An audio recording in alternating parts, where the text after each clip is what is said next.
तो आज हम बात करेंगे सर्कल बेस्ड ऑफिसर की जो वैकेंसी आई है स्टेट बैंक ऑफ इंडिया में उसके बारे में।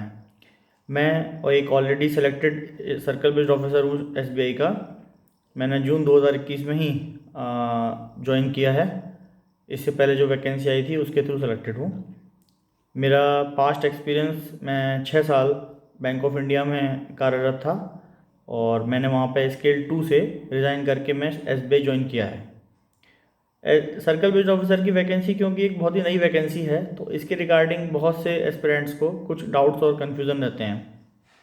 तो मैं आज जो आपका पूरा सिलेक्शन प्रोसेस है उसमें जो आपके डाउट्स हैं उनको क्लियर करने की कोशिश करूँगा। पहले तो जैसे बहुत से लोगों को डाउट होगा कि हम एक साउथर्न स्टेट के हैं तो क्या हम नॉर्थर्न स्टेट से अप्लाई कर सकते हैं, क्योंकि हमें हिंदी बोलने में कोई दिक्कत नहीं आती।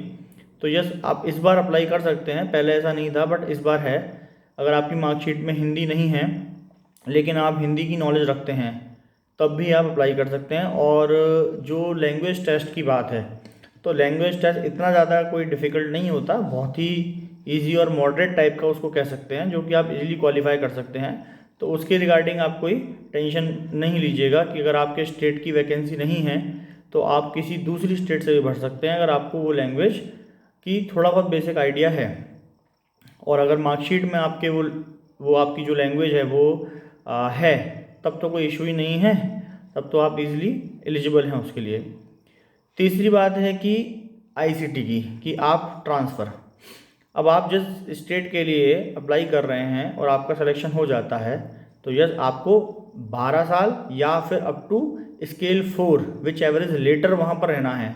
इसमें मैं आपको एक छोटा सा कन्फ्यूज़न क्लियर कर दूँ कि अगर आप लोग जैसे ज्वाइनिंग के बाद कोई प्रमोशन नहीं लेता या उसका प्रमोशन नहीं हो पाता स्केल 4 तक, लेकिन उसके 12 साल कंप्लीट हो गए, तब भी वो आईसीटी के लिए एलिजिबल नहीं है। चाहे आपके 15 साल हो जाएं चाहे 20 साल, आपको स्केल 4 या तो आप पहले बन जाइए 12 साल से, जो कि लगभग 12 से 15 साल में आप बन पाओगे।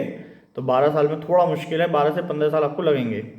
तो 15 साल के आसपास के बाद ही अगर आप प्रमोशन लेते हैं या आपको मिलते हैं तभी आप अपने वापस अपने होम स्टेट जा पाएंगे। अदरवाइज आपको जिस रीजन में आपने अप्लाई किया है उसी रीजन में रहना होगा।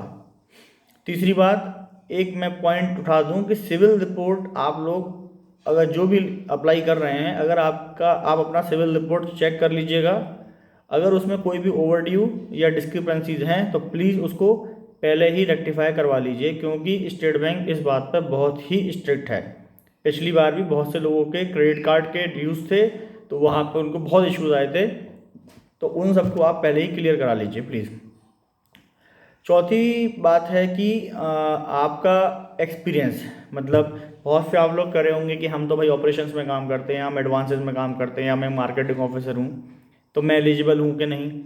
तो बस आप एलिजिबल हो अगर आपने एज एन ऑफिसर किसी भी शेड्यूल्ड बैंक में या आरआरबी में काम किया है।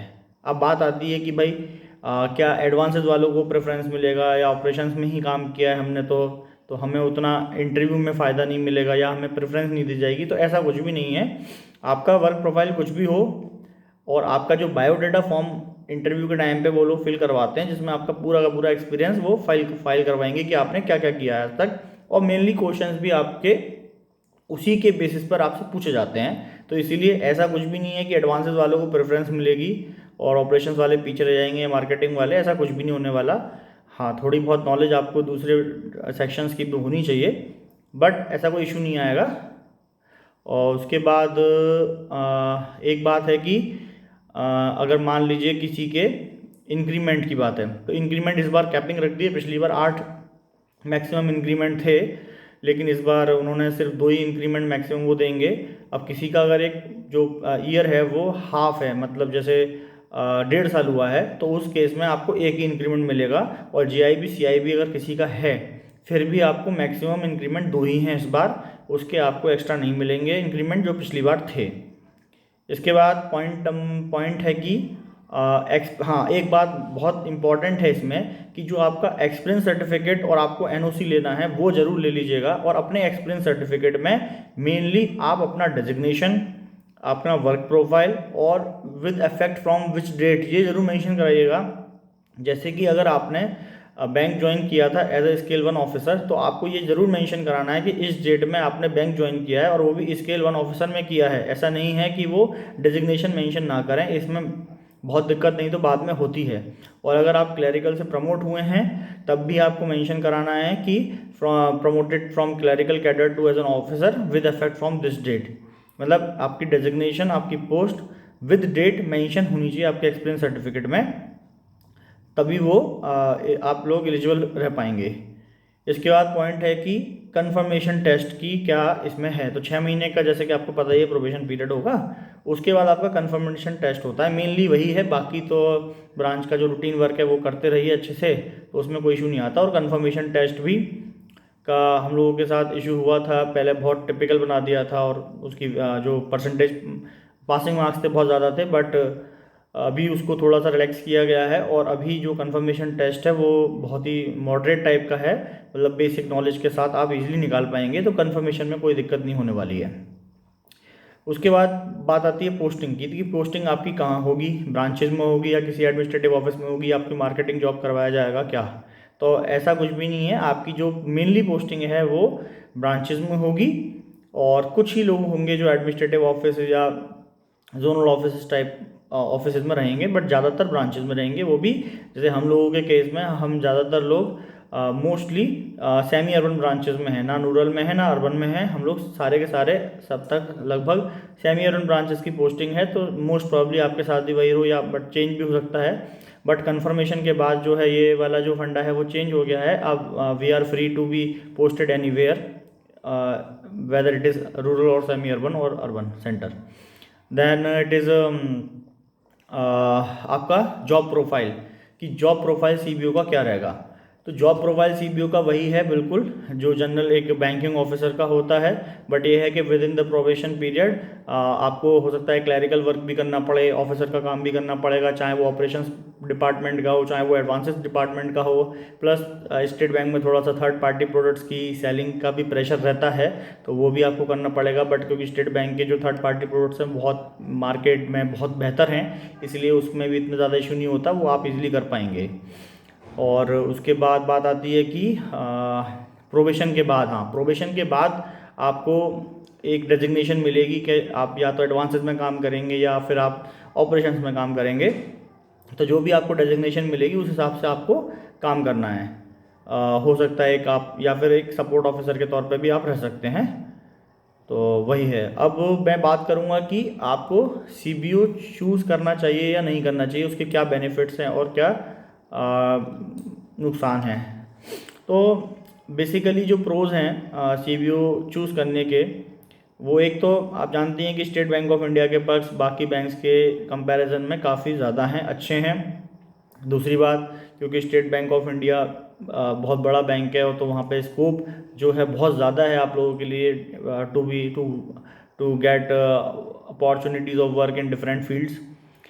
तीसरी बात है कि state bank India itself a brand, so आप एक ब्रांड वैल्यू के लिए आपके साथ एक ब्रांड का नाम होगा, ये भी एक रीज़न हो सकता है।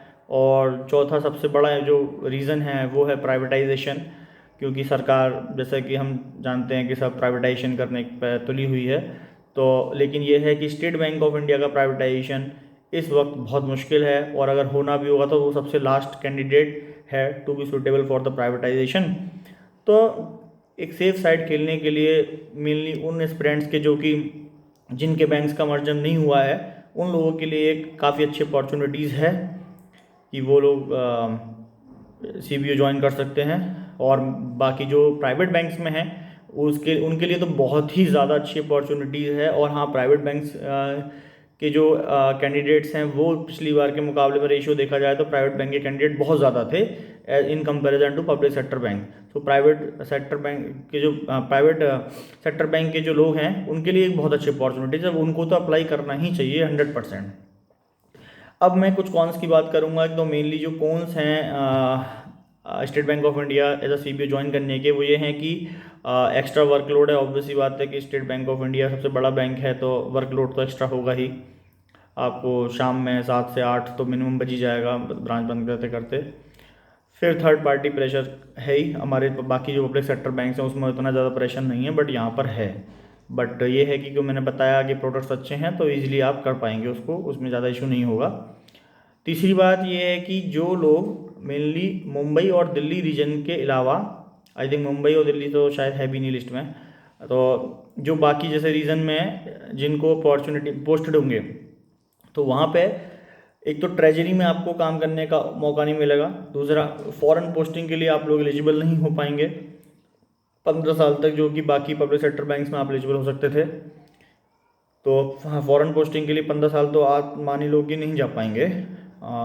तीसरा, फॉरेक्स ब्रांचेस भी अगर आप किसी ऐसी जगह पर हैं, ऐसे रीजन में जहाँ फॉरेक्स ब्रांचेस बहुत कम हैं, तो फॉरेक्स ब्रांचेस में भी काम करने का मौका आपको कम ही मिल पाएगा।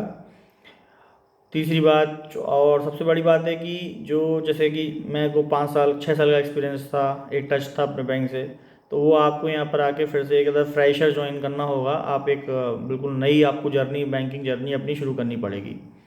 तो यही सब बातें हैं जिन बातों का आपको ख्याल रखना है। बाकी आपके कोई भी अगर डाउट्स हों, कोई पॉइंट्स हो, तो आप नीचे कमेंट्स में लिखिएगा, मैं उसका प्रॉपर रिप्लाई करूँगा। और दूसरी बात कि जो स्टेट बैंक ऑफ इंडिया के कंपैरिजन में जो मतलब स्टेट एसबीआई के जो पर्क्स हैं, क्या क्या एक्स्ट्रा बेनिफिट्स हैं in comparison to other public sector bank, वो उसकी मैं अलग से एक सैलरी और एम्यूलमेंट्स में एक डिटेल्ड वीडियो बनाने वाला हूँ, तो वो आप देख लीजिएगा, उससे आपको पूरा आइडिया लग जाएगा। बहुत डिटेल में वो सारे पर्क्स मैं 1 to 1 पूरे मैं उसमें मेंशन करूँगा, उसमें आप देख लीजिएगा क्या क्या बेनिफिट्स आपको मिलेंगे। Okay, so thank you.